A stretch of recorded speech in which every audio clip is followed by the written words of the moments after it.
আমি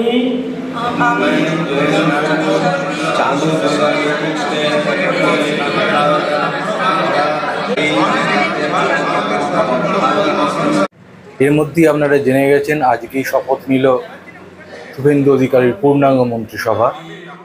লোকভবনে তাদের শপথ বাক্য পাঠ করান রাজ্যপাল। মোট 41 জনের মন্ত্রিসভা তৈরি হলো।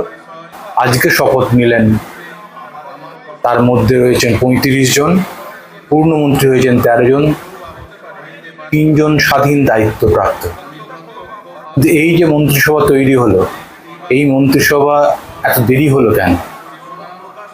যা জানা যাচ্ছে সূত্রের খবর, যে আরএসএস চাইছিল তাদের নিজেদের মতো করে এই মন্ত্রিসভা তৈরি করতে, বা তাদের প্রভাবটা যাতে বজায় থাকে সেই চেষ্টা করতে, এবং তারা অনেকটাই সেই কাজে সফল হয়েছেন।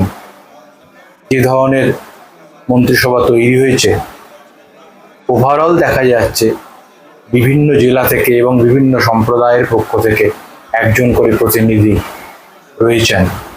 যেমন ভারসাম্য বজায় রাখা হয়েছে উত্তরবঙ্গের সঙ্গে দক্ষিণবঙ্গের। আরএসএস এর কথা কেন বলছি পরে আসছি, তার আগে আজকে শপথ গ্রহণের পরে নতুন মন্ত্রীরা কি বলছেন একবার শুনে নেই। ডক্টর শ্যামা প্রসাদ মুখার্জিকে শ্রদ্ধাঞ্জলি আমরা দিতে পেরেছি জীবনকালে, এটা বড় উপলব্ধি। আর যে আমাদের উপর পশ্চিমবাংলার জনগণ আর আমার মুখ্যমন্ত্রী যে দায়িত্ব দিয়েছে, সে আমরা পালন করবো, পুরো চেষ্টা করব, মানুষের উন্নয়নের জন্য যা কিছু করার আছে সবকিছু করবো। ছিলাম তখন একটা বিধানসভা ছিল, ভাবনা চিন্তা হবে এখন তো পুরা পশ্চিমবঙ্গে ভাবনা চিন্তা। বাড়ির লোক তো খুশি, বাড়ি থেকে এসছে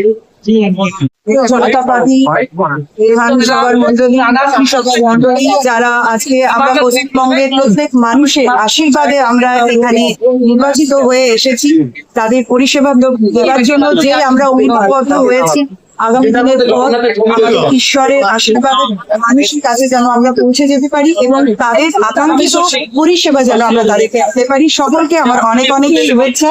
ভারতীয় জনতা পার্টি ধন্যবাদ। এক অনন্য অনুভূতি, এক যুগের অবসান। আমাদের দায়িত্ব এখন এগুলোকে এগিয়ে নিয়ে যাওয়া, পশ্চিমবঙ্গকে উন্নত পশ্চিমবঙ্গ করা।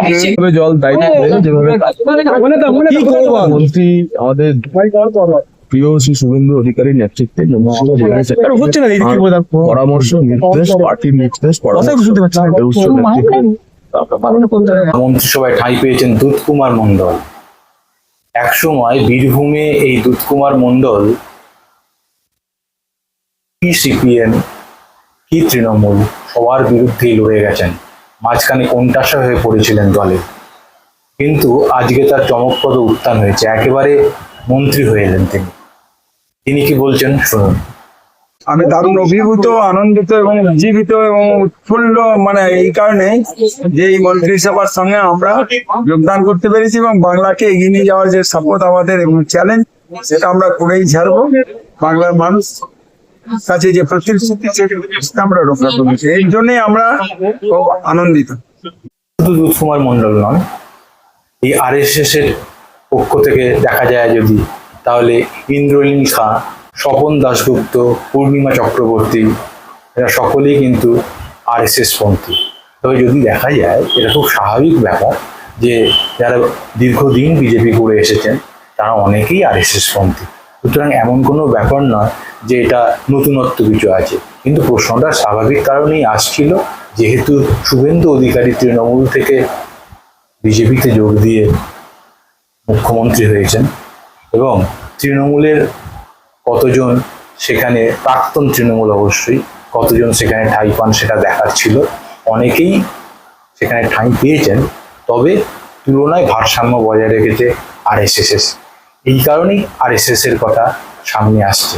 তবে আমাদের দেখা এই নতুন মন্ত্রিসভা কতটা কাজের হয় এবং এক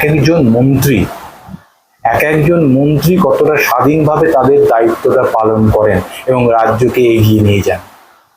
আপনাদের কি মনে হয় এই নতুন মন্ত্রিসভা কেমন তৈরি হলো? লিখে জানান আর দেখতে থাকুন জার্নাল।